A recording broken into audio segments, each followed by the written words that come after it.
Good evening. Good evening, good evening. Let me just sort my technology out. Move myself so I can see what you can see. Good evening. Good evening. Welcome back to session 2. Who have we got with us tonight? Who's going to be brave enough to say hello first? So yeah, welcome back. Be great to say hi. Hi Jo. Jo's raised her hand. That's brilliant. Hi Jill. Welcome back.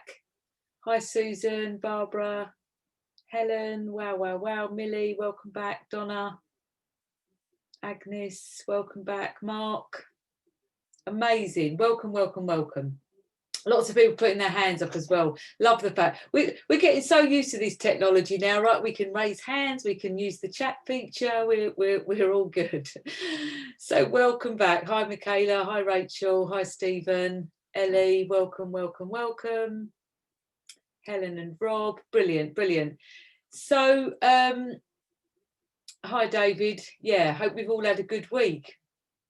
Been quite a week, hasn't it, right? Not only has the temperature seemed to have sort of dropped out at the bottom of things, also we've got new restrictions, haven't we? I don't know what the situation is for you. You know, I know we're actually come from different places in the country, so different lockdown measures, but certainly all of us being given this message that these things are here to stay, at least for the next 6 months. So we're constantly having to take in new information, think about, you know, how that affects us, think about how we support our children through that process, think about them in terms of, you know, what's happening going back to school. So many things to think about. Makes me think that, you know, thinking about our resilience at this time is more important than ever, perhaps. So thank you so much for giving up your time. Today's session is really thinking about, I mean, you know, how can we remain optimistic and experience uncertainty? You know, so at the heart of today's session, you know, really gets into what we think of as the heart of resilience, or our approach to resilience, recognizing it's not the only way. Actually, can I just check, can you all hear me?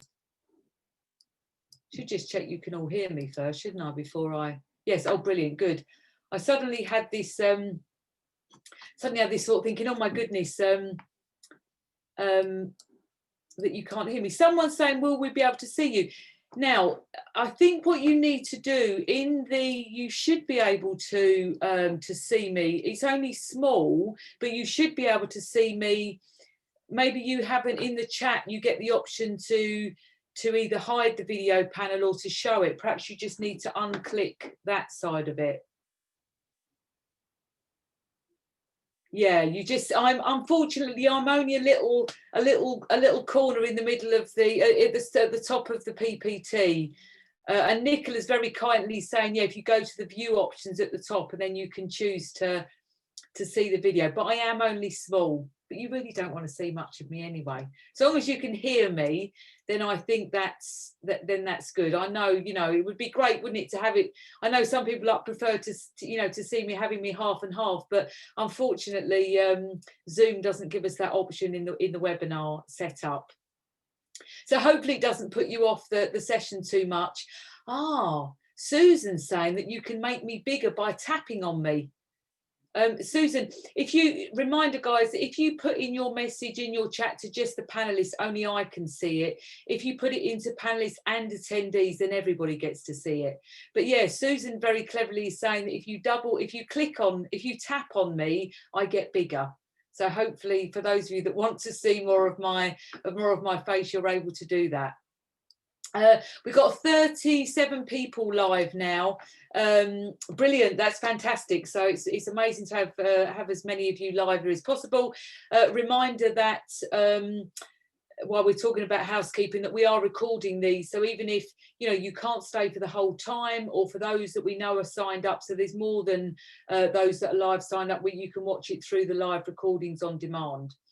So this session, is really at the heart of what we think of as our approach to resilience, that there is a link between what we think and how we feel and how we behave. And really at the heart of it is to sort of start to tune into thinking about our thinking more, and starting to recognise that our aim is to try and make sure that our thinking is as flexible and realistic as possible. Not completely, you know, completely wedded to reality, but it is about making sure that we sort of do the right thing at the right time, and at least what we believe to be the best possible outcome for us. Before I get into the sort of main sort of part of the session, if you like, just a reminder that, you know, this is a 6-session program. Each of the things that we talk about each week sort of build on each other. And, you know, we're also providing sort of materials that you can use at home with your children, either sort of informal sort of teaching and learning type ways, but also informally. And at the end of each session, I'll talk about what those materials are for that week. So this week, very much thinking about how can we sort of remain as much as possible optimistic, even whilst we're experiencing uncertainty, and how can we model and pass on that information to our children. Then next week, we're really going to think, how did we start to really develop this muscle? Not only in ourselves, but also in our children, so that as they grow up, they just have this sort of, you know, mental muscle that enables them to think about how they can remain optimistic, how they can not ignore reality, but but also not completely focus on all the doom and gloom, but actually can create this sort of flexibility and sort of realistic in their thinking. Session 4 is really thinking about compassionate communication. So, you know, keeping open the lines of communication with our children as much as possible, and particularly as they sort of get into adolescence and out of our, you know, our little babies and toddlers, that sort of, you know, that we are their complete world. As they sort of start to grow up and move into adolescence, that can become a little bit more challenged. So how can we keep open those lines of communication? Session 5 is going to be focused on 2 things mainly. One, Carol Dweck's work on growth mindset, but in the context of resilience and in the context of what we're talking about in these sessions, and also energy. How are emotions, energy and performance linked, and how can it's actually a model used in sports psychology. And then session 6, we're coming back to thinking about how can we make sure that we're parenting to strengths.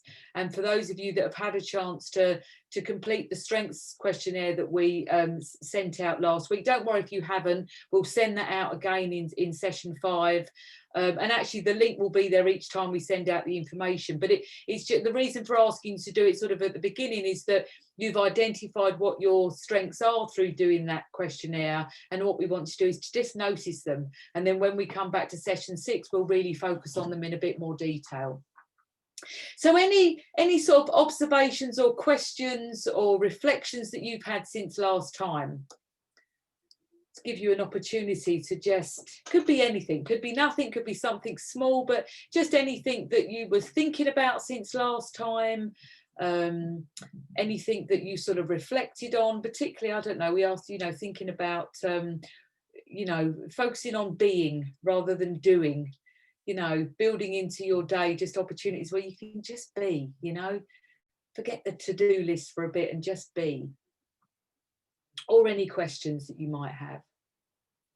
I just wanted to give you a couple of minutes to just, at the beginning, just in case there are things.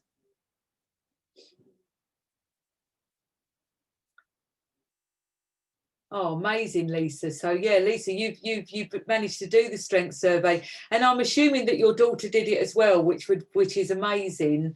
Yeah, and sharing those with each other, and one of the things I love about it, and of course we will talk about this in a lot more detail, but any 2 people have a 1 in 350,000 chance of having the same top 5 strengths, which for me says, you know, how unique and individual we are. Do you know what I mean? It's just I love that stat, absolutely love it.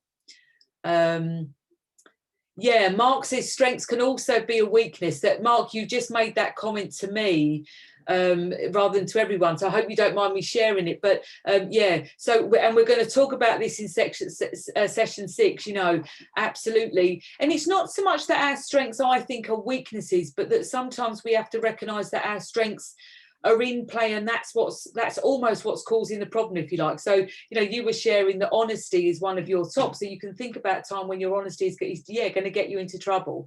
People, you know, it's way too much for your honesty, you know. So yeah, we'll talk about how sometimes we need to dial our strengths down a bit, but just recognizing those. I mean, you may be very aware of what your strengths are already, but the VIA strengths questionnaire just gives you a different way of sort of thinking about it, if you like. So yeah, it'll be just interesting to just notice them over the next few weeks as we go through. Joe is just saying, and again, just to me as a panelist, I hope you don't mind me sharing this, but found it really hard to engage my children, particularly year 11, in the exercises, struggling more so than I thought to capture his interest. Any suggestions? So, you know, my suggestion would be don't force it. Right, my suggestion would be as much, you know, and at 11 it's hard, right, because, you know, they're not interested in what, you know, what mum and dad are doing, or, you know, okay, you know, what the adults around them are doing. But you know, I would think about more just thinking about how you can be excited about what you're learning and interested and curious about what you're learning, and ways in which you can just talk about that, you know, and maybe just when you're doing other things, you know what I mean? So you don't make it, you know, a big thing, but actually you just talk about, you know, and then maybe drawing in that, you know, that sort of interest that way. A great thing with partners is to just maybe have the video, you know, if you've got the recording, just playing in the background and leave the room. Do you know what I mean? Sometimes that can just, particularly if you've been talking about what you've been interested in, you know, or what you've noticed about yourself during this process, you know. So yeah, I would say don't force it, and definitely not, you know, in week one. You know, much better to let it just evolve, maybe. I don't know if that's helpful. What else have we got? Definitely recognising my strengths, which is amazing. So Millie's saying, you know, can I get hold of what I missed last week? Absolutely. So after each session, you'll get a follow-up email from us with both today's recording and the materials. Probably won't come until the morning, you know, on Thursday morning each week, but you'll also get what happened last week. So basically, as each week it will build, you'll have, you know, week 1, session 1, watch it on demand, download the materials here, session 2, watch on demand, and each week it will build and build. So each week you've got an opportunity to go back to what you might have missed. Yeah. Brilliant. Okay, good. Let's get into the session this week then. So this, you know, sort of heart of our approach to resilience is very much a psychological one. You know, that there is a link between what we think and how we feel and how we behave. So our sort of way into this is to think about our thinking. Sorry, I just wanted to deal with Michaela saying she didn't receive an email from last week. Michaela, and anyone, please check your spam and your junk folders, because sometimes our emails can go in there. We'll be using the email that you've signed up and registered to. So if you've been getting the reminders from us, you know, an hour before each session, that's the email address that we're using. If that still doesn't work, send us an email, just popping it into the chat now, and just double check that we've got the right email address for you. Okay, cool. Okay, so resilient thinking. So let's think about how we can think about this. So adversity happens to us, right? This particular adversity probably hasn't been happening to us in quite the same way that it would usually because of COVID. Although I don't know, but people that are back out on the roads, it's definitely getting busier. But adversity strikes, right? When adversity happens, some of us will get angry and honk our horn. Other of us will use it as an opportunity in a moment to just chill and to be and to turn on my favourite song and, you know, just relax. And other of us will sit there anxious about the implications of being stuck in the traffic jam and literally just, you know, start to feel anxious and literally just clutch our heads. 3 very, very different responses to the same situation. Psychologists used to say stimuli response. Something happens, I get stuck in a traffic jam, and it leads to me feeling a certain way and behaving a certain way. And behavioural psychologists over time said, well, hold on a minute, that can't be true, because I can put 3 people in exactly the same situation and they're going to feel differently and they're going to behave differently. So Albert Ellis and his colleagues came up with this idea of beliefs. It's the beliefs we have in the moment of the activating event, as we're stuck there in the traffic jam, the beliefs that pop into our head that tell us either what has caused the situation, caused the traffic jam, or the implications of it. And it's these beliefs which lead to how I feel and how I behave. So when we say, I got stuck in the traffic jam and it made me feel angry and honk my horn, that's not completely true. What made us feel angry and honk our horn is our interpretation of the situation, the beliefs, the thoughts that pop into my head in the moment of being stuck in that traffic jam, which lead to how I feel and how I behave. Let's look at this in a little bit more detail. So keyboards at the ready, or, because I want you to put into the chat your responses to this. So let's all imagine for a minute that we're stuck in this traffic jam, right? I don't know, it's Friday afternoon, we need to be somewhere, in the next half an hour, and we're stuck in this traffic jam. What might our beliefs be if we're going to feel angry and honk our horn? What might be the thoughts that might pop into our head right here and now about, the causes of this situation that might lead to me feeling angry and honking my horn?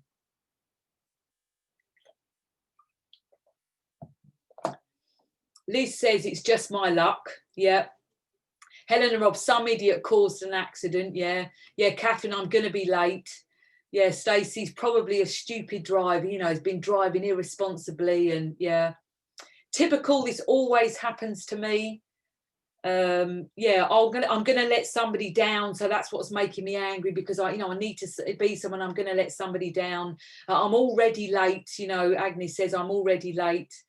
I'll miss my appointment. I should have left early. This is my fault. That's why I'm feeling angry. Why do I always leave it too late? Yeah, and I blame the invisible learner driver sometimes. Yeah, so beliefs about, learner drivers shouldn't be on the road. They're causing this blockage, Yeah. Okay, lovely. What about if I'm going to feel calm and just think, okay, I'm going to take this as a moment to be, and I'm just going to turn on the tunes. What might be my beliefs in the moment then? If I'm going to feel calm, just be, turn on the tunes, sit and relax, enjoy my favourite song. Stacey said, yeah, at least I've got some time away from the kids, a moment to myself. Yeah, it's not that important. Yeah, Sarah says it's out of my hands. There's nothing I can do about it. Yeah, Susan says, oh, well, sod's law. Yeah, I might as well make a moment. Yeah, Sam, it's just traffic. There's nothing I can do about it. Much worse things could happen. Yeah, Mark saying there's a way to deal with this event. Yeah, I've got the, so a way to deal with the event is to just turn on and, there's nothing I can do about it right now, but the way I can deal with it is by turning on a favourite song and taking a moment. Yeah, I can't alter the situation, so I might as well just enjoy it. Yeah, Joe says magic moment, I'm just going to make the most of it. Love that. What else? Yeah, Angela says probably an accident, glad I'm not in it. I'm not sure that that would lead necessarily to sort of feeling calm, but hold that thought for a minute, because I sort of know where you're going. It's sort of that sense that there's not, whatever's happened, that I don't have any control in it. So what I do have control of what's going on in the car, so I might as well enjoy it. I think that's sort of what you mean. So what about this final one then? What about if I'm going to feel really anxious and literally just sit there clutching my head? You can feel that anxiety burning, and literally your response is to sit there clutching your head. What might be my beliefs in the moment about either the causes or the implication of being stuck in this traffic jam? What might be my beliefs then? Yeah, I'm late for something important. Yeah. Yeah, if I miss this appointment, I'll lose my job. It might not, especially if it's maybe not the first time that this has happened. Yeah, this has ruined my entire day, Stephen says. Yeah, that idea that what's happened now has an implication, because I'm anxious and pent up now, that is going to have a knock-on effect for the rest of the day. Yeah, Sylvie says I'm going to be late for picking up the children. Yeah. I don't know how long I'm going to be stuck here. So because I don't know that's creating that anxiety in me, and yeah, making it sort of snowball, if you like. Yeah. What else? Stacey says, oh no, what is happening? What will my family think? What if my car breaks down? Yeah, lots of different things about, your family being worried. What about if you're going to run out of petrol, or the car's going to overheat, or you don't know how long this thing is going to last. Yeah, and Susan saying, it sort of links back to the point I was making before. What's happened? What about if someone's injured?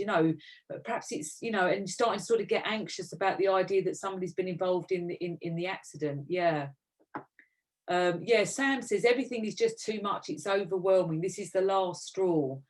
Because I'm sad or worried potentially about something else, and so this is just sort of adding to my worry and my anxiety about the day. It's beyond my control, and I wish I could do something about it. So lovely, thank you for that. So 3 very, very different situations to the same situation. And it's not because of the traffic jam, it's because it's these beliefs that we have in the moment which lead to how I feel and how I behave. Now, we call this the ABC to resilience, right? If we don't like how we're feeling and how we're behaving, or the way that we're feeling and behaving is unhelpful in this particular situation, then we can ABC it. We're trying to teach the idea that there is a link between this, that reinforces this idea that there is a link between what I think and how I feel and how I behave. Now, if I don't like how I'm feeling and how I'm behaving, or that's just unhelpful to me, then what I want to know is my beliefs. So we ABC a situation. We start with the A, the activating event. What's happened? Who, what, where, when. I'm in a traffic jam. It's Friday afternoon. We're not moving, and I need to be somewhere at 4 o'clock. They are the facts of the situation. The B's, the beliefs, are literally the thoughts that pop into my head right then and there. Not the thoughts I have later when I'm home and I'm all rational, but literally the thoughts that pop into my head right there and then in that moment. And then the C, the consequence, is both how I feel right then and there and how I behave.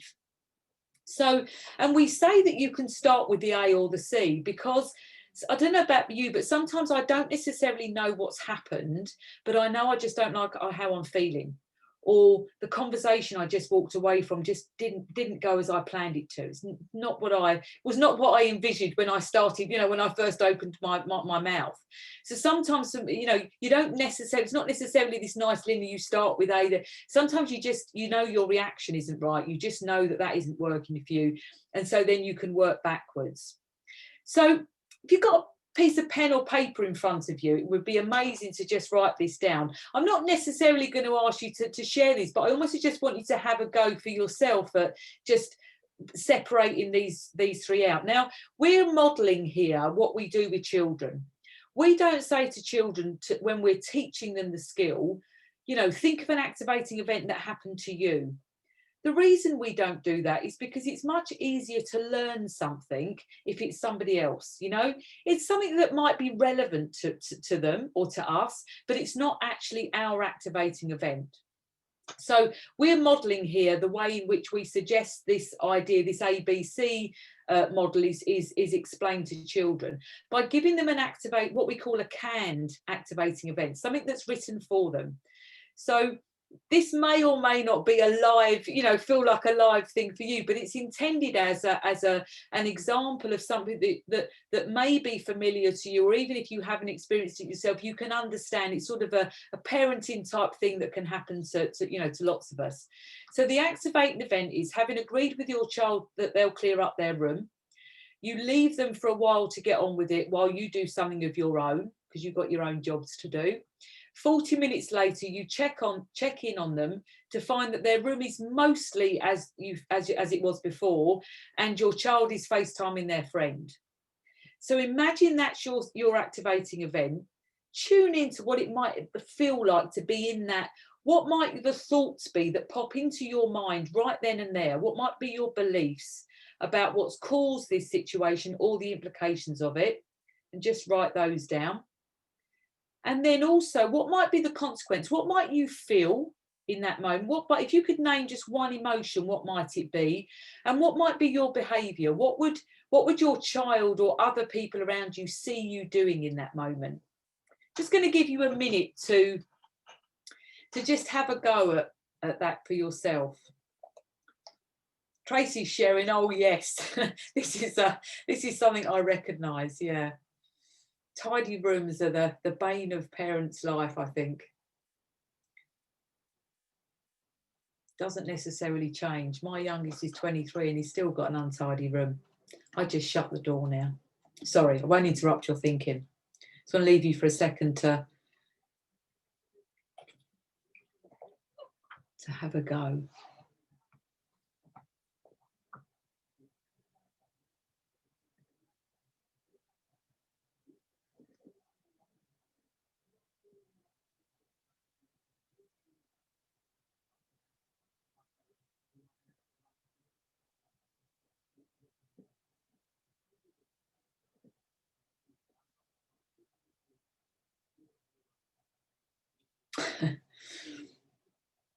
Mark saying business as usual. How do I try and find a way to appropriately address this issue?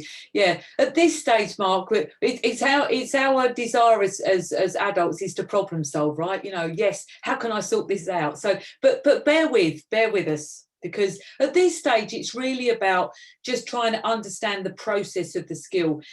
For adults and for children, actually tuning into what we're thinking, it doesn't necessarily come naturally. You know, we're so used to doing and reacting and thinking about the A or the C, it doesn't come as naturally to us. I mean, some of you, you know, might be very used to doing this, but actually tuning into what were we thinking in that moment? You know, if I could take myself. So in these early stages, what we're doing is just sort of getting you into used to paying more attention to the beliefs, tuning in and listening in to what your beliefs are telling you, recognizing that is leading to how you feel and how you behave in this situation. So hopefully you've had you've got something written down, or at least have thought of it. Just wanted to offer some watch outs in the sort of process of this skill. So first of all, has anybody presented their beliefs as questions? And if you have, what is the statement that sits below the question? If you ask a question, it just allows you to sort of sit on the fence a bit, you know. Beliefs, if you tune in really hard, so it's almost like you've tuned into a level, but actually, what's the statement that sits below the belief? So it might be, you know, something like, you know, I wonder if they're lazy. You know, the statement that sits below it is said, you know, they either are lazy or they're not lazy. Do you know what I mean? That there is a statement. Usually beliefs are statements. If they're presented as question, you've almost got to tune in a little bit harder. What's the statement that sits below that question? Does the activating event include any beliefs? What do I mean by this? So I don't know, you might have, let's think of an example of an activating event. I don't know, I'm in a supermarket, I'm walking through, you know, you're behind me, Lucy, and the person in front of them slams the door, and it sort of, you know, comes into her face, and she's angry. How do you know that people are angry? What indications do we get that tell us people are angry? How do we know?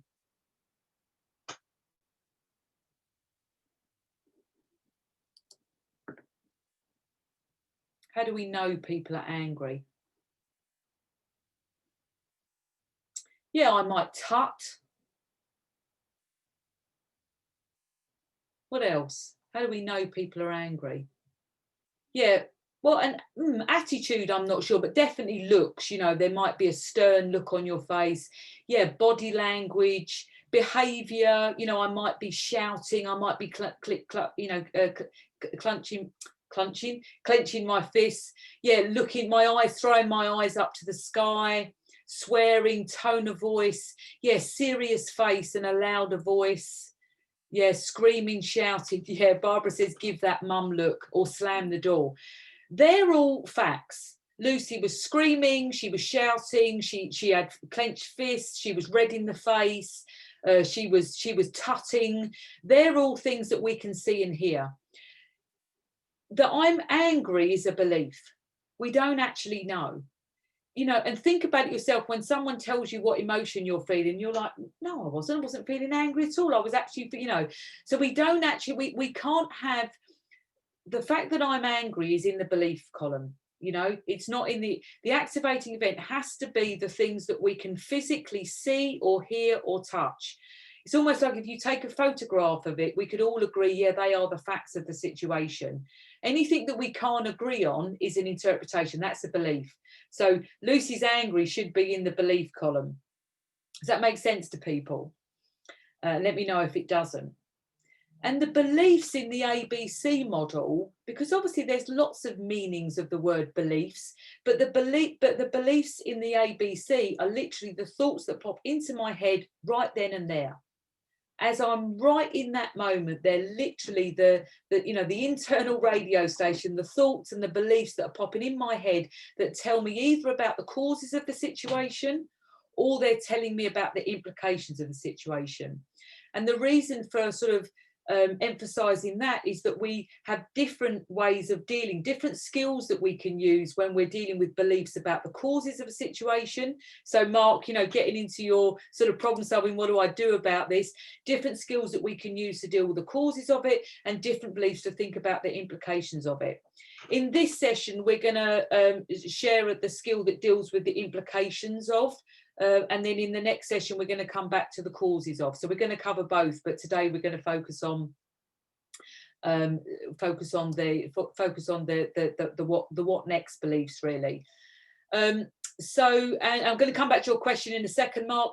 And then the consequence is the C is both the feelings and the behaviour. So some of us are sort of more inclined to notice what we're feeling, you know, and not so much about how we behave. And some of us more notice what we behave and not so much what we're feeling. The consequence in the ABC model is both. It's both my emotion, what I'm feeling at the time, and the way I behave. And the behaviour is what other people see me doing, right? And that might be, they might see me literally doing nothing, you know, just, you know, perplexed at the situation and, you know, frozen, but that's still a behaviour. And, you know, if you go back to what I talked about in session 1 about emotional intelligence, if you think about, if we start to use the ABC more and more and children start to use it, they're really starting to build up a bank of recognising what behaviours for me are associated to certain emotions that I feel. How do I act when I feel angry or sad or excited or embarrassed? Creating that really emotional intelligence that there are behaviours that are linked to the emotions that I feel. So not only is the ABC encouraging children to understand the range of emotions that they might feel, you know, there's lots of different emotions that we feel, but also the sorts of behaviours that for them are associated to the different emotions. And, you know, there's not a direct, you know, if you feel angry, you're definitely going to behave like this, but you will know that there are certain, you know, the way that I behave when I'm angry tends to be quite similar, you know, and I've learned over time how to sort of, you know, calm some of that down. But so creating this really emotional intelligence about both, you know, what the behavior looks like when we feel certain things. Amazing for relationships, guys. You know, I'm always saying to, you know, to my husband, it's really useful for him to know what I look like when I feel angry, you know, because then he might know that I'm angry. So, you know, again, really useful when the people closest to us that we live with, that we start to recognise and notice the sorts of behaviours that are associated to the certain emotions they have. And ABC helps us express this, right? I can say to someone, this was the activating event, these were my beliefs at the time, and this is how I felt and how I behaved. You know, that's, you know, so it helps us to really sort of express that situation. So I just want to go back to a question from Mark. So talking about the emotion being a reaction based on the belief. Yes. So the idea that it's not the activating event which leads to how I feel and how I behave, but it's the beliefs I have about the activating event which lead to how I feel and how I behave. And this is the same model that's used in cognitive behavioural therapy. For those of you that are familiar with CBT, our approach to it is cognitive and behavioural. It's not therapy. We're not going, you know, down that end of it. But it is recognising that there is a link between what I think and how I feel and how I behave. And yeah, Mark, you're making the point that you'd make a distinction between feelings and emotions, because the emotion is immediate. I tend to think of feelings are the process of the emotion. Yeah. Yeah, I mean, I know where you're going with that line, and sort of it's a a depth of technicality around it, really, I might suggest. But for us, really, what we're trying to get across is that the C in the ABC model is, I mean, and it could be both, right, whichever works for you, but both the feeling and, you know, feeling and emotion to us is, you know, in terms of the C part of it is, yeah, it's what I'm feeling right then and there.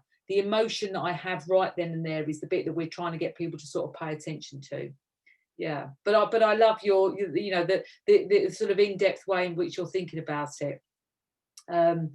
Okay, so let's think about some things that you could try with your children. So of course, you know, over and above the materials that we're giving to you, our suggestion is that we just try more often to talk about the bees, talk about the beliefs, either your own or theirs. You know, I think too often as parents, we sort of focus on the activating event, what's happened, and we focus on the behaviour and the, you know, and actually if we could get more used to talking about, you know, the belief side of it, the, you know, our perspective of it, it can just start, it'd be a different place to start a conversation, really.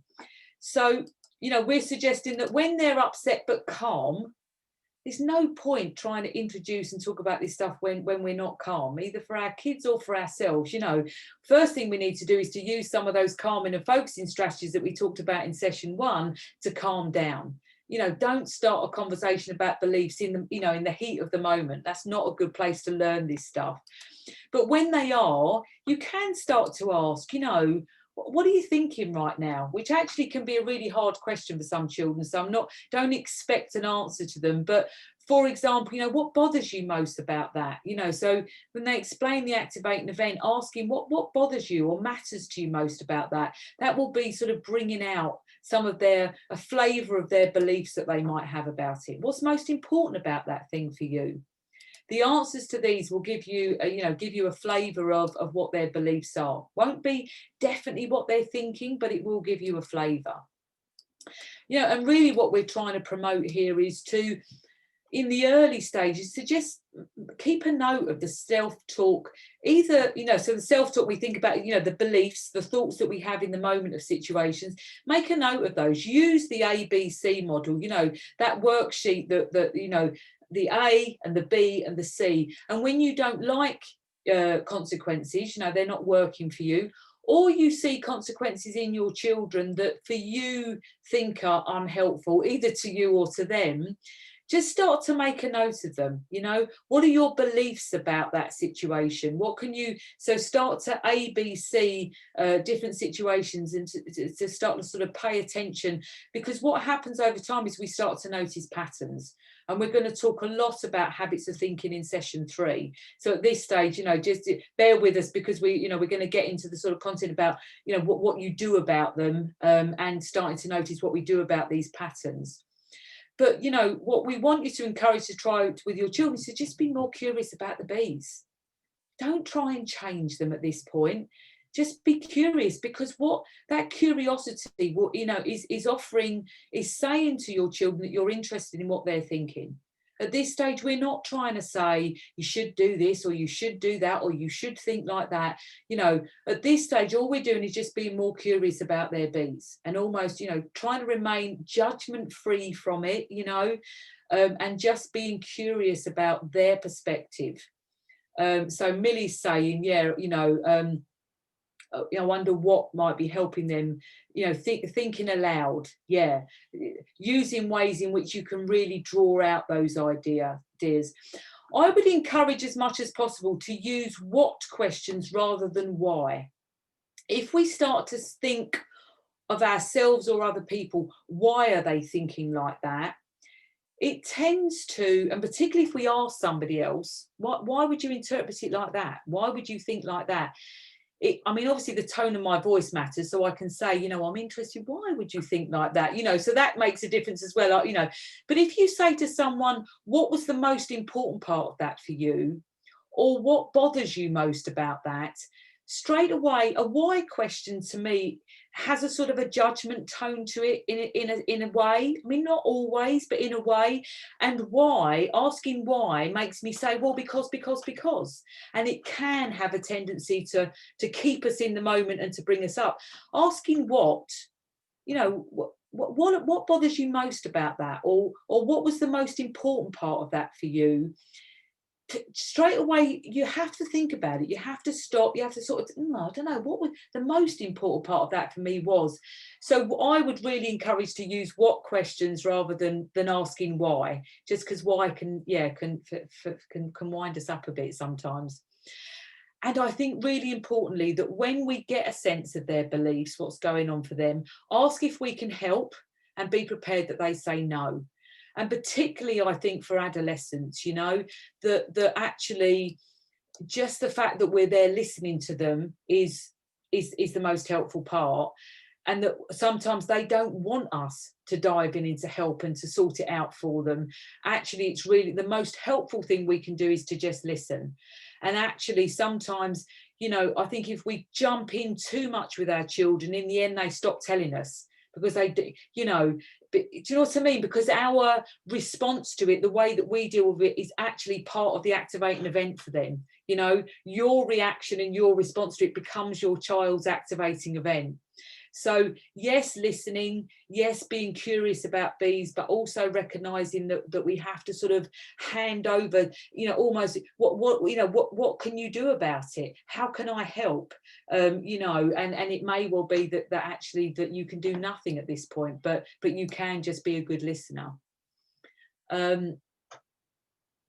So any questions or reflections on any of that? So I was just looking at Agnes is saying that she works in a nursery and the I statements work great for 3-year-olds. Yeah, I wonder what we can do about that. Yeah. What questions they just, I don't know, they just feel less judgmental, more open-ended, more handing back to the person to consider.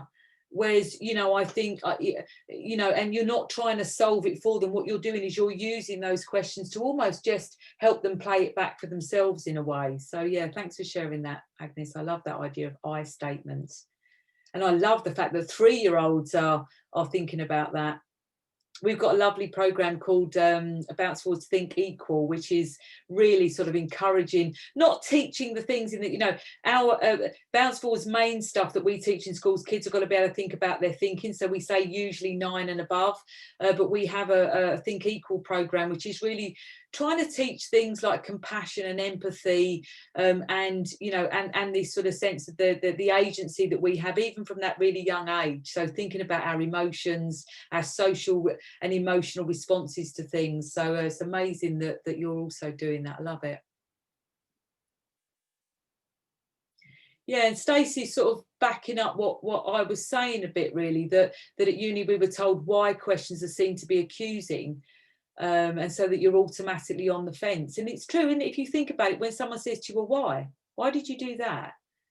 You know, well, because I did, because you know, and you do, and what you do is you stay in the activating event and you stay whirling round and round and round. Whereas the what questions, you know, assuming all that's true almost, you know, what about that is the most important part of it? Okay, well, the most important bit was this. Okay, well, then we're really at the nub there of for you what the, you know, yeah, so and we'll come back to this a lot more in session 3. Tracy's making a point to me so reminder, Tracy, if you choose in the chat panelists and attendees, everybody will see to see what you're saying, but talking about listening, and you know, we're going to talk a lot about this in session 4 around compassionate communication. Most of the time we don't listen, do we? Most of the time what we're doing when somebody else is speaking is preparing our answer, preparing our response. So we're not truly listening. As if we were truly listening, we wouldn't actually say anything until we'd completely heard. But often what we do in communication, don't we, is we're ultimately, you know, we're thinking about our response, and we're trying to solve the problem. So we're not truly in the moment listening. Yeah, we're going to talk a lot about that in session 4. Thank you. Any other questions or reflections?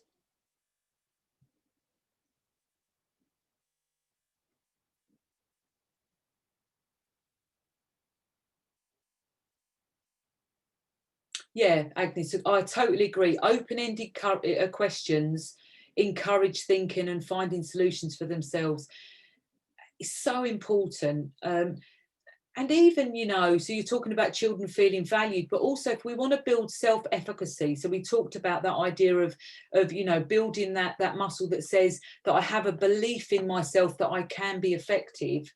If we want to teach that in our children, we have to allow them the space to find the solutions for themselves. And in doing that, and even actually, it's one of the techniques that is used for people who are feeling really ineffective. You know, there's nothing worse than, you know, like when you're having a really bad time and everybody sort of steps on eggshells around you. Do you know what I mean? And doesn't want to sort of put any more pressure on you. There's nothing better than for somebody to say, when I'm feeling really low in confidence, can you do something to help me? You know, can you really, I really need you to help me problem solve this situation. The value that that gives to somebody to think, oh, hold on a minute, maybe I'm, you know, maybe things are not as bad as I think, because actually this person needs me, this person needs my advice, you know. And I think it's really interesting that we can tend to avoid people because we don't want to, and of course we don't want to add pressure onto people, so we've got to think about the context of people. But you know, it's a lovely message that if I feel useless or feel that I'm not, you know, my confidence is knocked and I'm not feeling very effective, for somebody else to say, can you help me, is amazing. You know, and I think particularly for our children, you know, that point, Agnes, you're making, that, you know, using open-ended questions and encouraging them to problem solve for themselves, and then, you know, rejoicing in that, you know. And also I think sometimes, wow, that was an amazing, yeah, you know, did you know what, I'll try that in something that I, you know, that I've got going on for me as well, because I think that's a really great thing to, you know, to try. Really builds that sort of sense of self-efficacy. I can be effective, can be so effective that, you know, the adults around me think it's a great idea. Thank you. Yeah, Millie's talking about in the Thrive work that you do.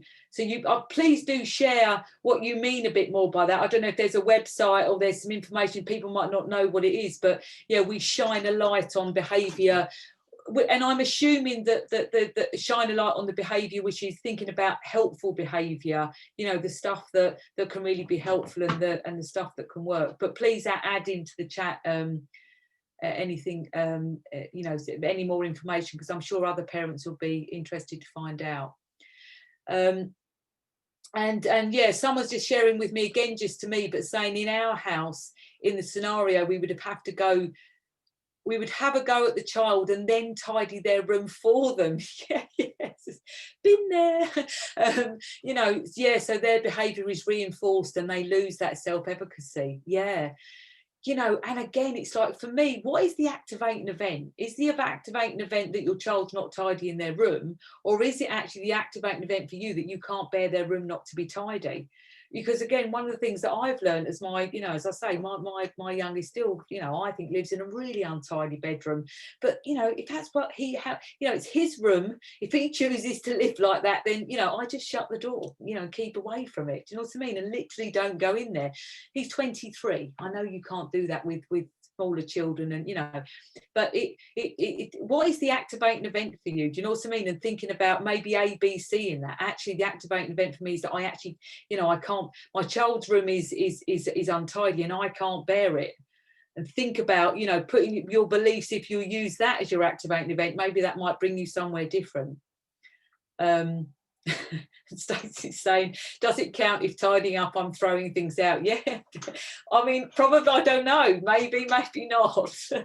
I always think, you know, good old clear out, really, you know, tidy room, tidy mind, I think. I mean, I can't bear, you know, living in untidiness, but, you know, not everybody is the same. We have to, you know, recognise that.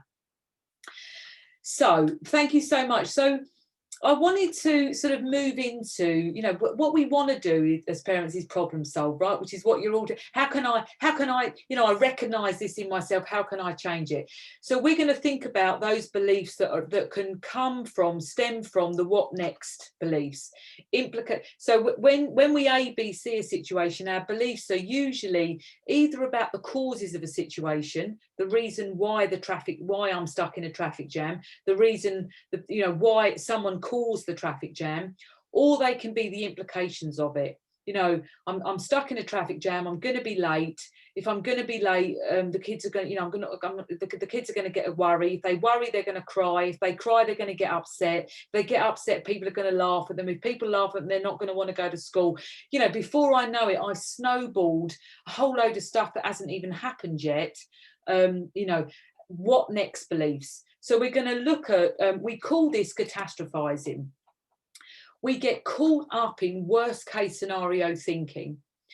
When we're in that spiral in our mind of negative worst case type thinking, it's first of all not helpful, right? Because, you know, if I'm in a traffic jam and in a moment I've got to start driving and I'm snowballing in my mind all the implications of a situation, when I need to start driving, I'm probably not going to be very effective because I'm overly, you know, anxious. You know, I'm thinking about a whole load of stuff that hasn't even happened yet. And most of my thinking, some of my thinking at least, won't be accurate. And what happens when we catastrophize is literally we generate anxiety. You know, we go up and up and up. And in doing so, that literally depletes our energy, makes us feel exhausted. So we are completely ineffective in that situation, you know. This idea of catastrophizing means that I'm no longer going to be driving safely. So not only am I late already because of this traffic jam, potentially my driving, because I've got myself so anxious, means that I'm not going to be being able to drive very safely. This catastrophizing is almost at the early stages of panic attack, and some people are saying, you know, that it's linked to, you know, that I do this a lot. So some people are, you know, relating to this, but also this idea of really sort of generating the stress. And if you think about it, catastrophizing is what happens at the start of moving into a panic attack. I mean, we're not going down that far. Again, if you're, you know, what you need to do is to be able to learn techniques to calm down and to, you know, and to sort of, you know, use some of that sort of impulse control, calming and focusing type strategies as well. But if you think about it, if I start to catastrophize in my mind, you know, I'm going to be late, the kids are going to cry, you know, they're not going to want to go to school. If they don't go to school, they're going to not get an education. If they don't get an education, they're not going to get a good job. If they don't get a good job, they're not going to be able to survive in the world. You know, before I know it, I've got into a whole spiral of stuff that hasn't happened yet. And, you know, and it's, you know, not only is my energy absolutely drained, I'm also not effective in my, you know, needing to be able to drive and get where I need to. So we've created a skill called Wobble. And the aim of Wobble is to create a balance in our mind so that we can be more effective in the situation. So, you know, when we are catastrophizing, most of that stuff hasn't actually happened yet. What we've done, we've sort of snowballed all of the worst case stuff, which means my thinking is overly focused on the negative worst case aspects of it. So the aim with our skill Wobble is to create a balance in our minds. So let me talk you through it. So Wobble is just the name of the skill, but we call it Wobble because the first step is to list all the worst case thinking. It's on your mind anyway, so you might as well go as extreme in your mind as you can. You know, my child is destitute on the streets, you know, and I don't know, ends up in prison, you know, from this me being late, right? I might as well, it's where I've started, so I might as well go as extreme in my mind as possible. Then the next stage, the B, the capital B, is to list the best case. I force myself in my mind to go as extreme on the best case as I did the worst. I think of all the best possible outcomes for this situation, and that best case needs to be as extreme and as ridiculous as the worst case. In doing that, it's going to create a balance in my mind. Now, with step 1 and step 2, with the worst case and the best case, each belief I have follows on from the next. The reason why we snowball thoughts in our mind is because each belief I have is connected to the last. I'm going to be late. The kids are going to worry. If they worry, they're going to cry. If they cry, people will laugh. If people laugh, they'll get embarrassed. If they get embarrassed, they won't want to go to school. That's why it gets bigger and bigger. When we're catastrophizing, we're not jumping all over the place. Actually, what we're doing is we're taking one and it's getting bigger and bigger and bigger because each is connected to the last. So in the skill, what we suggest is that when you're listing the worst case and the best case, that almost in between each step you say, and then what happens? And then what happens? And then when you've created that balance, you do the third step. And the third step is, well, okay, now I'm more balanced in my thinking. Now what's the most likely? And once I've got to the most likely, what's 1 or 2 things that I can do that help me deal with the most likely? Because psychologically I've created that balance, I'm just able to think more clearly rather than focusing on all the worst case where I'm just generating energy, generating anxiety and, and snowballing the worst case. Forcing myself to do the best case creates that balance psychologically that help, okay, now what's the most likely? Now, I wanted to show you an example of how this might work in practice. So I'm going to share with you what I might do to practice using wobble with a situation of children going back to school. So we've all been, most of us, our children have been at home. We haven't been going to school because they haven't been going to school because of COVID-19. And then we're told schools are going to reopen and children are going to return, right? So I'm going to model with you how I might use wobble to deal with that situation. Because my first worst case scenario thinking might be, well, it's an unknown risk.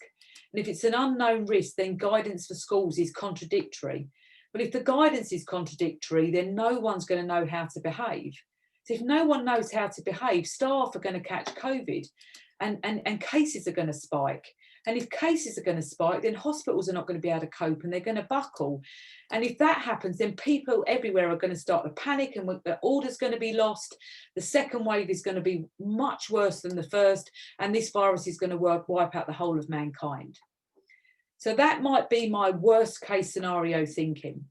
I'm then going to apply the wobble skill and I'm going to force myself to think about the best case. So in my mind, I'm going to think, what might be the first best case type thought I could have? So my first best case is that the school is really well organised. Because it's so organised, and students are going back to school, they're going to get to share their experiences together with one another. And in doing so, children are going to learn about empathy and hope and optimism. You can see how this is my best case. And if children learn about that, we're really going to start to understand how this virus can see real behavioural change, because our children are going to start behaving differently because they understand hope and empathy. And if human behaviour changes, then that means that human behaviour is going to stop killing the planet. And if that happens, wildlife is going to return, the rainforests are going to be restored, and the world is going to be rebalanced, and we all live in harmony and peace. Before I move on to the best, what do you notice, if anything, about me or the process of using worst case, best case? What do you notice? Just anything that you notice as I go through those first 2 steps.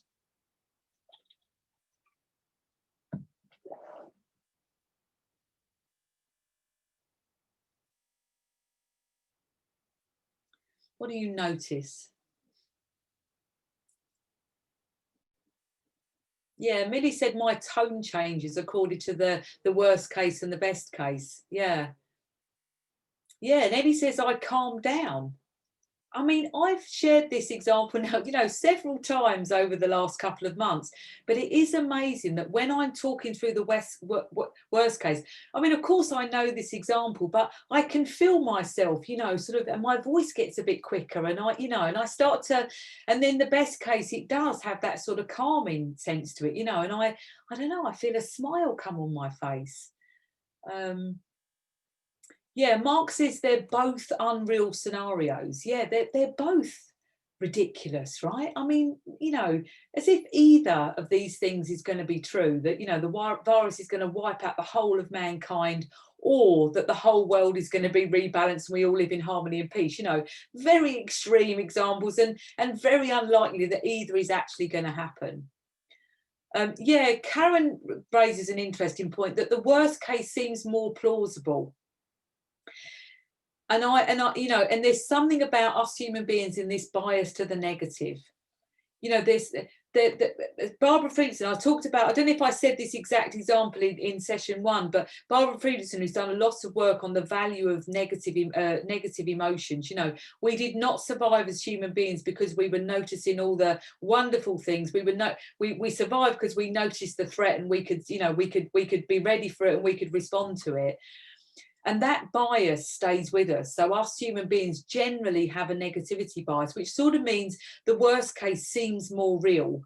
But if you look at those genuinely, do you know what I mean? That both are extreme, and neither of them are all completely true, which is the point about it, But yeah, great point. What else have we got? You probably internalize this and feel better or worse, maybe affecting the chemicals in the brain. Yeah, so because I'm forcing myself to do the best case, remember those, what we talked about in session 1, that literally what's happening in my brain at that moment is that some other neural pathways are opening. When I'm doing worst case, I'm literally just getting narrower and narrower and narrower in my thinking to do, whereas when I force myself to do the best case, it's literally allowing me to just, create some new pathways, which straight away not only creates my balance psychologically, but also is helpful for me when I'm getting to the problem solving part.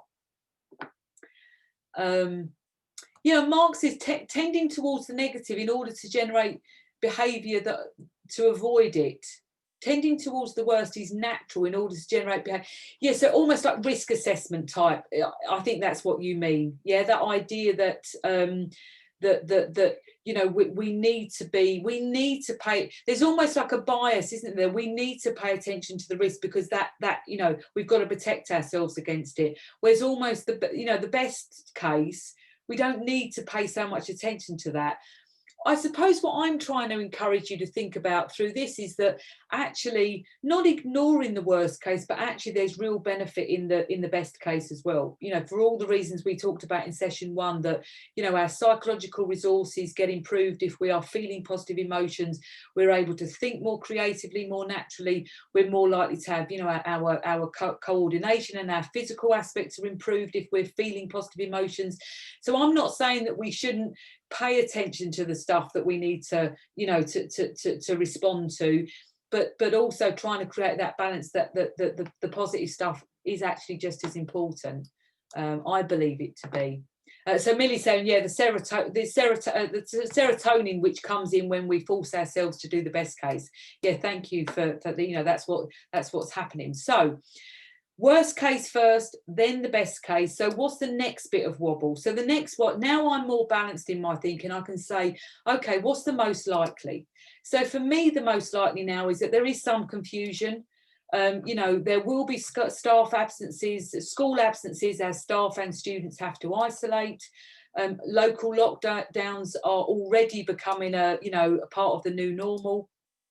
Scientists are working really hard and will continue to do so to develop a vaccine, and we will see both the best and the worst of human behaviour.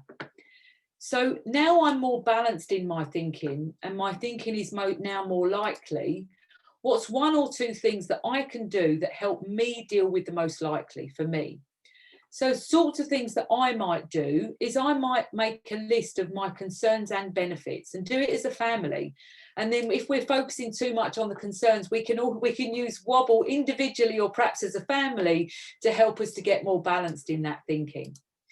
And so in doing that, I can, discussing the concerns and benefits and what's in my control. I can think about what are the things that I can actually, or I do actually have some control over.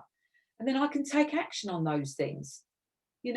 what can I do? I can wash my hands lots, you know, I can wear a mask when I'm told to, and at times when I feel like I want to protect myself or other people. I mean, that's mainly what masks are for, isn't it? Protecting other people, but stopping us passing it on to other people. And for me, I'm gonna, you know, one thing that works for me is to genuinely try and be kind to myself and to other people. So what do I mean by that? That, you know, I recognize that when we're dealing with something new and something as big as COVID, which is impacting, you know, it's a global problem, it's a pandemic, that I need to find ways to be kind to me.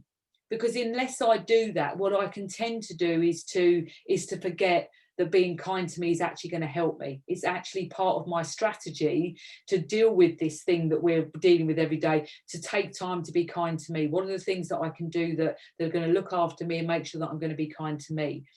And also what works for me is that when I see behaviour that I think is unhelpful or goes against the rules, or I try as much as possible to think about those people through kind eyes. It's not always possible because sometimes people's behaviour just drives me, you know, to distraction.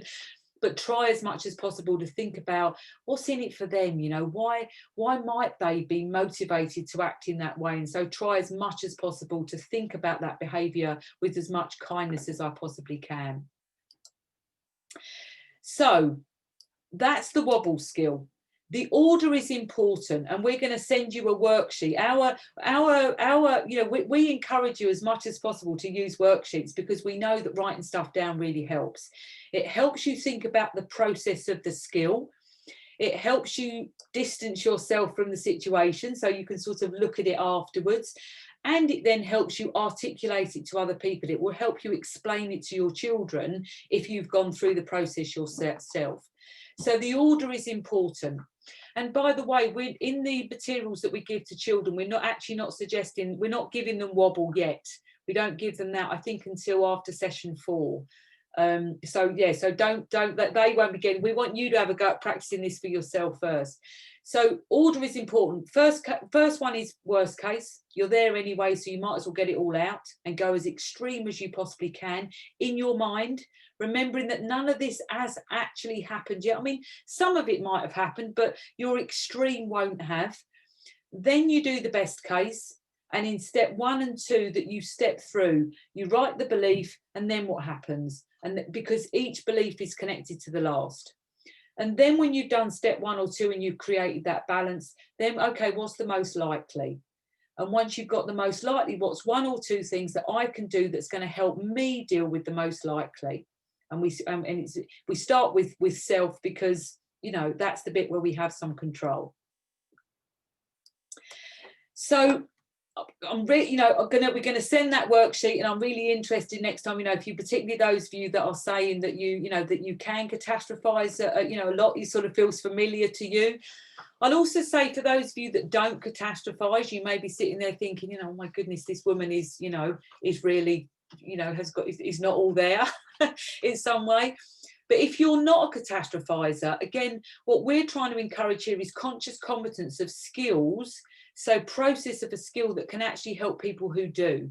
So even if you might not be a catastrophizer, think about the people who do catastrophize and actually how you could share this with them to help them to deal with it.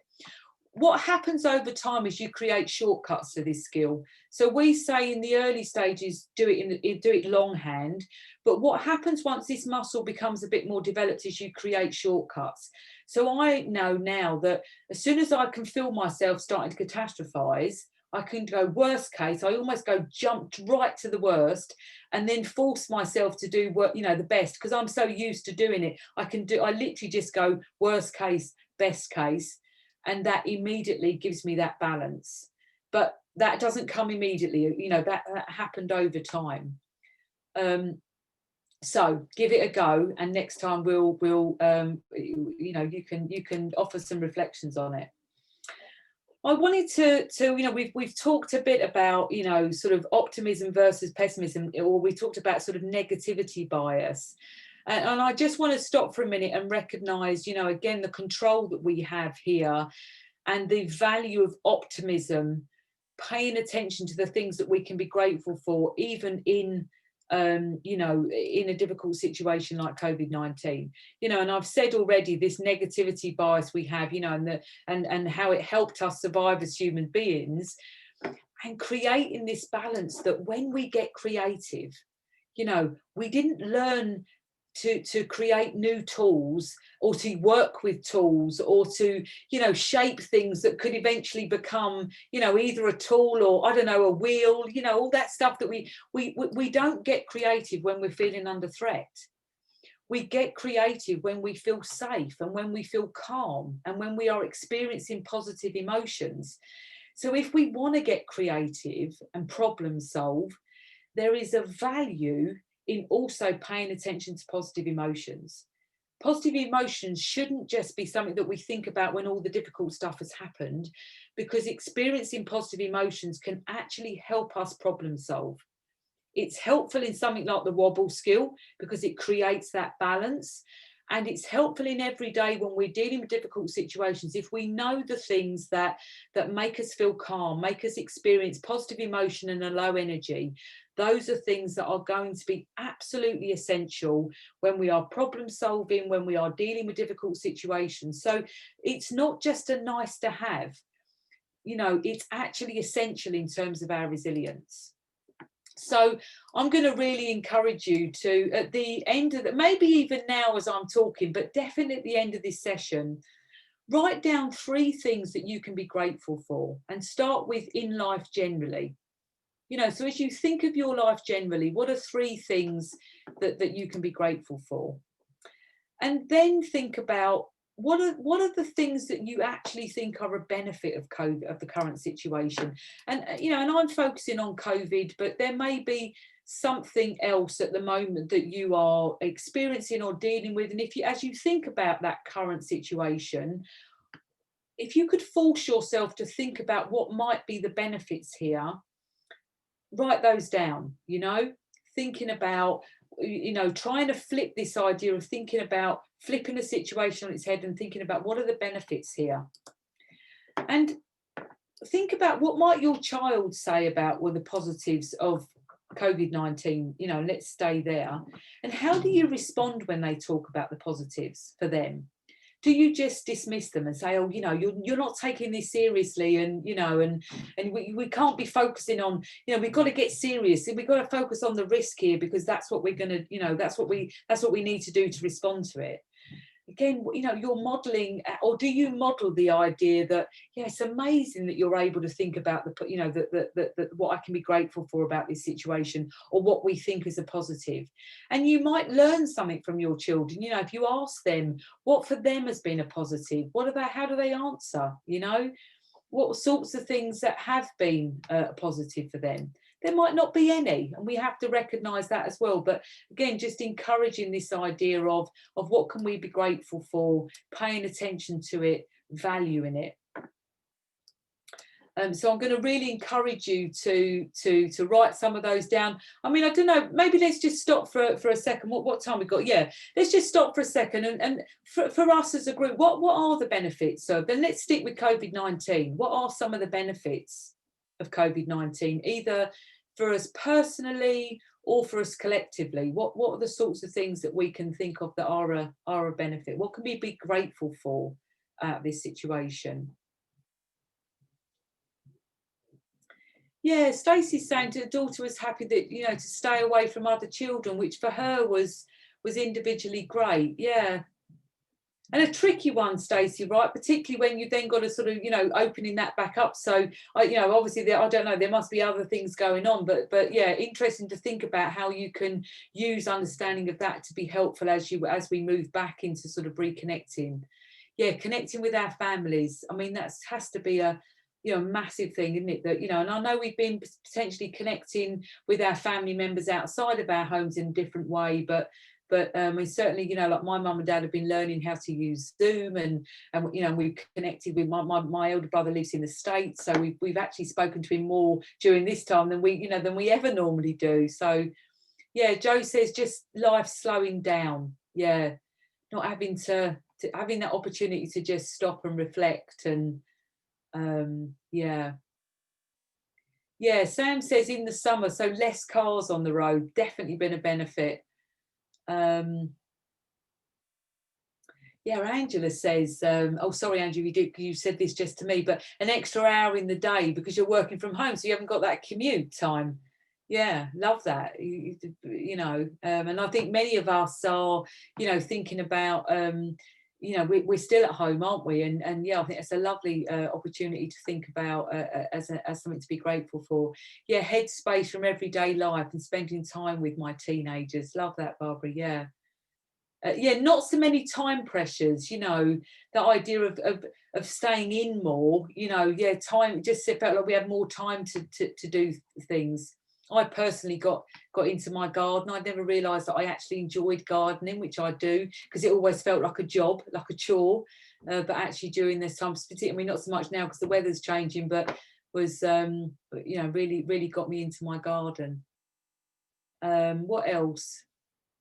Yeah, Millie's just reinforced that idea of anxiety of school, so that they can be safe at home, in their bubble at home. And, and I think it's interesting, school does generate a lot of anxiety for children, doesn't it? And, and again, I think, thinking about that anxiety in terms of perhaps the wobble skill, do you know what I mean? And some of the stuff that might be some of the beliefs that might be creating that anxiety, and whether wobble would help, or some of those calming and focusing strategies to sort of help deal with that anxiety, being helped to sort of overcome it. Jilly's saying, yeah, can attend courses online that I would not know. Yeah, like this one. Thank you for that. Getting on better with children, yeah, not when they're not having to go to school. So, yeah, perhaps some of the, I don't know, challenges around getting up and being ready on time, and, and getting school uniforms washed and ready and homework done, and, yeah, just takes away some of that pressure. Some lovely examples. Nicola saying enjoyed walking the dogs and doing that with company. Oh, Millie's saying that my teenager's become an amazing cook. Oh my goodness, what an amazing outcome. Love that idea. Taking off some of the pressure of you having to cook sometimes. And and again, what a lovely opportunity for our children to learn new skills. Susan says, no school run and growing vegetables. So, yeah, Sarah's saying, working for the NHS. Thank you so much. Huge change in technology and more opportunities to speak to more colleagues across 14 hospitals. Amazing, right? Because geography no longer seems to be quite a barrier, because we're just used to seeing each other virtually. And, yeah, a sea change in attitudes towards flexible working. And so vital for parents, right? When we have that flexibility of flexible virtual working, where it means that we can be there for the kids when we need to, and maybe and I know it's not, I don't know what your role in the NHS is, it's not always, completely able, but, when we can do stuff later in the evening when they've gone to bed, because we've got that flexibility in working. Yeah, love that. Yeah, and Rachel's saying, yeah, that idea that it often there can be a gender bias, can't there? Because often, not always, but often, sort of family responsibilities and sort of, often, can often land to mum in that situation. Not always, I know I say that, but I think we can't get away from the fact there is still a gender bias on that. And again, we need to challenge some of those biases through resilient thinking. Thank you so much for that. So, as we move into the sort of final bit, the home practice this week is, as I say, I just want you to sort of practice using that ABC. Get more used to actually the process of it. So when you don't like how you're feeling, how you're behaving, that conversation just didn't go as planned, or or something's just getting in the way for you, ABC it. Activate an event, facts of the situation, who, what, where, when. What were your beliefs in the moment of that activating event, and how did you feel and how you behaved? So just practice, when things don't quite go as you expected them to, practice using the ABC. And I know we've given you the wobble, the wobble worksheet as well. So again, if you notice yourself catastrophizing, please do, have a practice at that as well. And then the resources for your children this week. And again, the reminder, guys, that, disclaimer that your children, we don't. We're not saying you should put these things in front of your children. We definitely want you to look through them all first and to be comfortable and happy with what you put in front of them. So that's really important disclaimer. Again, we've given them in 3 levels, what we call base, intermediate and advanced, so that you've got different ways of thinking about them. And basically this week, what I was going to say was that the difference between the base and the advanced, for example, with ABC, might be in the base level, we're only getting children to think about them with canned examples, whereas in the advanced level, we're actually asking kids, okay, what might be an activating event for you? So you can see how they just sort of extend in that way. So this week, we are getting them to ABC practice, understand that link between what they think and how, what we think and how we feel and how we behave. So I nearly went into a bit something that I would not encourage, saying you're learning how you think. Actually presenting it as a way that understanding how we humans operate. We all operate, that there is a link between what we think and how we feel and how we behave. You're introducing them to some quite sort of sophisticated sort of psychological understanding, really, of how the brain, how our brains work. We've got some characters, so we've got characters that are overly pessimistic, characters that are optimistic, and starting to think about some of the differences between those characters and their reactions to things. There's an activity that's getting them to think at them at their best. So again, really trying to focus on this idea that they have strengths and that there are things that they do to be at their best. So again, not focusing on all just the challenges, but actually getting them to start thinking about what they like about themselves and what they're good at.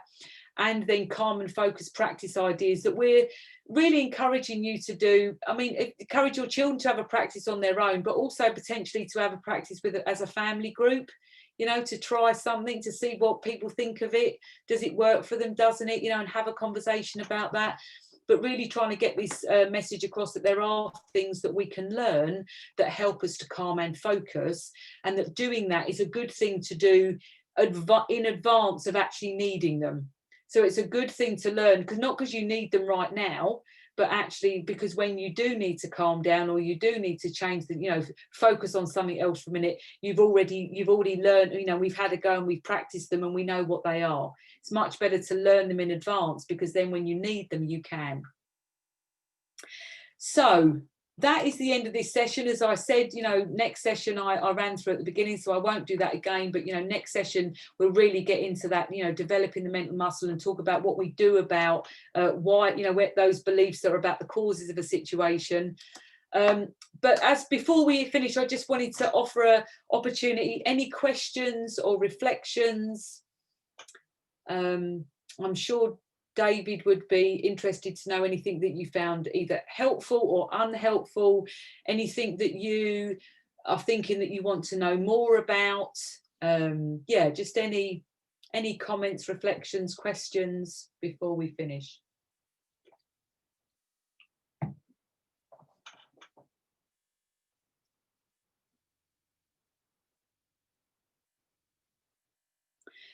So a couple of people putting things in just to me. So people saying very helpful session. Thank you very much. We will, in terms of the ABC, we'll come back to this again next week. So reminder, guys, that this is recorded, so you can watch it on demand as much as you like. So if you did want to just go back and recap anything, you can just rewind, fast forward. And we will keep doing that as we go through, certainly at the start of next session. And some people just saying that they enjoyed it but just need to practice it, want to have a go at some of it. David saying please pass on any comments, good, bad, indifferent, all are nice to know. Thank you. Anna's saying it's very helpful to have the ABC model illustrated so clearly, thinking about that sort of conscious competence, right? If we can articulate it really clearly, for ourselves, and it helps us when we're trying to describe it to other people. So thank you for that. And people liking the ABC. So brilliant, thank you. And the number of people saying they've really enjoyed the session, and thank you very much for that. So I won't dwell on that, because those are just comments to me. And so that is the end of the session. I hope it's been enjoyable to an extent. You've now got the rest of your evening to enjoy. Don't go away straight away and start doing some of this. Definitely do the stuff on the gratitude bit, I think. But yeah, sometimes it's good just to let this stuff, you know, sit for tonight and then maybe think about it again tomorrow. So I will see you again this time next week. Don't forget that an email will come out to you with the recording, with the materials, and also you'll get a reminder an hour before the session next Wednesday as well. And that reminder will include in it the link that you need. I think it's the same link that we use each week, but you'll get a reminder of that. That comes out automatically to you, so you'll get that an hour before the session next week. So with no further ado, enjoy the rest of your evenings, and I will see you in a week's time. Take care, stay safe. Bye for now.